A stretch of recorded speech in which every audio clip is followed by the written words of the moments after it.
Olá, meu nome é Vinícius Alves e esse é o meu canal onde eu falo sobre temas jurídicos, mais especificamente aqueles afeitos aos crimes digitais, que é a minha área de especialidade.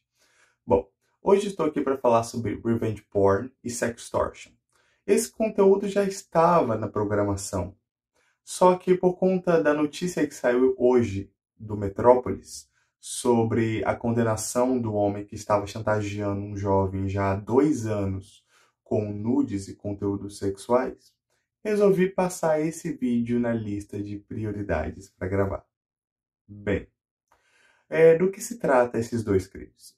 É interessante destacar que um deles se enquadra como um subtipo de estelionato sentimental, enquanto o outro não, por mais que a praxis, o modus operandi, seja muito similar. Mas o que diferencia um do outro enquanto ser estelionato sentimental é um detalhe muito pequenininho que eu vou explorar ao longo do vídeo. Bem, começando pelo principal e o que deu motivo a esse vídeo, sextortion é a prática de você chantagear alguém utilizando como artífice algum conteúdo sexual da vítima que você tenha em sua posse. Por vezes pode ser através de conversas nas redes sociais, o famoso mandar um nude para alguém, ou nas modalidades híbridas, você tem um encontro com o estelionatário, ele finge que tem interesse em você, vocês dois mantêm uma relação sexual, ele grava, faz registros, fotos, às vezes pedindo permissão, falando que gosta disso e você, na inocência, vai lá e deixa ser gravado.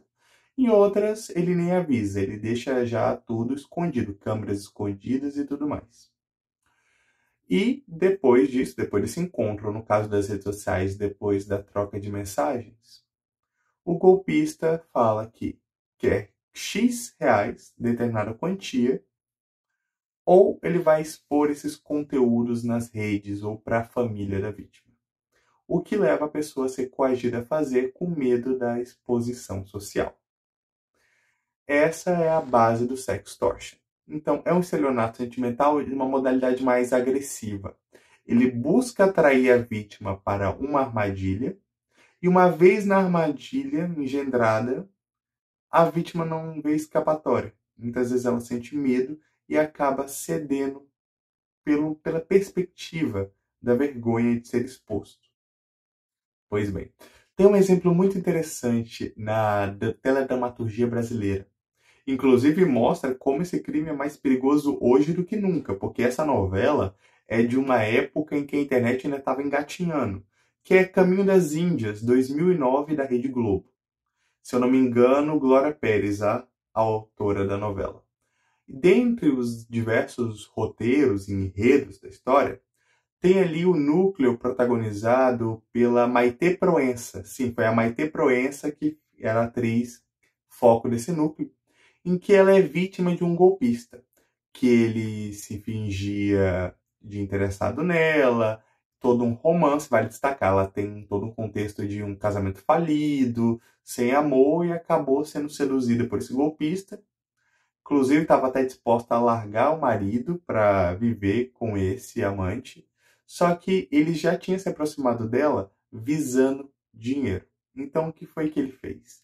Ele seduziu ela, levou ela para o apartamento dele, onde ele tinha deixado uma câmera escondida, gravou as relações que eles tiveram e depois passou a chantagear ela, pedindo quantias faraônicas, quase homéricas de dinheiro, para não revelar ao marido dela esse encontro, essa traição. Isso numa época que a internet estava engatinhando. A 2009, acho que estava no iPhone 1, iPhone 2. Agora vocês imaginem nos dias de hoje. A própria câmera, as câmeras de segurança da casa podem ser usadas para gravar isso. Câmera oculta, então, às vezes você nem percebe, às vezes está escondida dentro do espelho do quarto do cara e você não sabe. E isso fora os casos em que, né, entre aspas, é combinado entre os dois de fazer registros do encontro sexual. Agora imagine, hoje em dia é muito mais fácil de ter esses registros. E com essa cultura de mandar nudes nas conversas de flerte, piorou. você está municiando o golpista.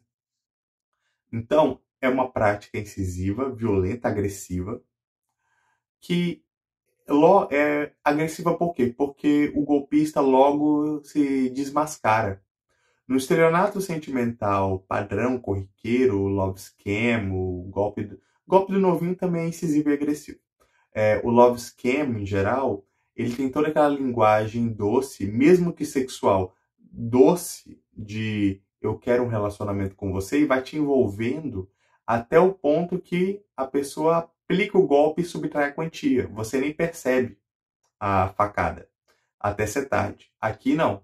Aqui ele planta, assim que a colheita ficar pronta, ele já fala, olha, eu sou golpista mesmo, eu tenho essa gravação da gente transando, eu tenho essas fotos que você mandou, ou você me dá quanto eu quero, ou eu espalho para todo mundo. Isso. Então é mais agressivo, é mais. Ele planta a armadilha. Depois que a pessoa cai na armadilha, ele nem se dá o trabalho de disfarçar que é um golpista.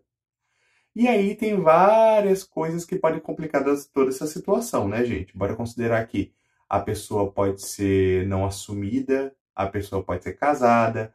Aqui eu não estou fazendo juízo de valor sobre a vítima, só considerando esses cenários que podem tornar a ameaça ainda mais pesada. Ou seja, a pessoa pode não ser assumida, ela pode ser casada. Então tem todo esse contexto que faz isso ser um golpe psicologicamente muito agressivo, que faz a pessoa muito suscetível a cair e não perceber que tem seus direitos e que pode recorrer a eles. Então, o sextortion, ele, na maioria das vezes, tem essa intenção, tem esse intuito financeiro. Diferente do revenge porn. O revenge porn trabalha com essa mesma lógica de você expor alguém sexualmente na internet. Mas, na maioria dos casos, se não todos, de revenge porn, se dá por término de relacionamento. Você termina um relacionamento que você não estava de acordo, você queria continuar, mas a outra pessoa não quis. Você pega todos os nudes, fotos, registros sexuais que vocês têm pelo tempo de convivência, do tempo de namoro, e espalha na internet. Você joga porque você quer humilhar, você quer expor a outra pessoa. Você não quer dinheiro, não é estelionato, é vingança. E no maior número de casos é expressivo que mais homens do que mulheres praticam revenge porn, porque eles querem ali expor elas. E dado que a gente vive numa sociedade misógina, com vários posicionamentos que colocam na mulher a culpa de tudo, mesmo quando elas são vítimas, elas são muito mais suscetíveis ao revenge porn do que os homens, porque é muito mais lesivo à sua honra, à sua dignidade. Não de um ponto de vista naturalista, não estou falando assim que essa é a ordem natural das coisas, não.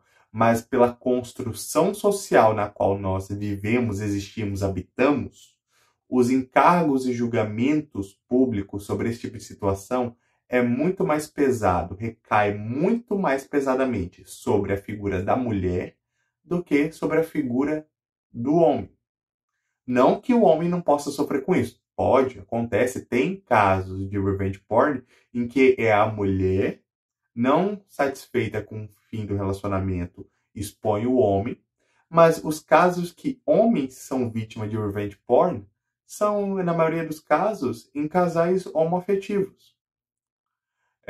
Então, no casos heteroafetivos, o maior número de casos é o homem que faz isso com a mulher, não o contrário, por mais que o contrário também exista.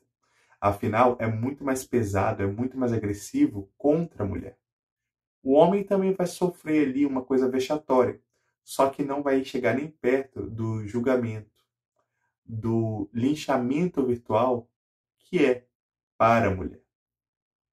Isso dito, a diferença entre os dois é que um tem intuito o dinheiro, por isso se enquadra como estelionato sentimental.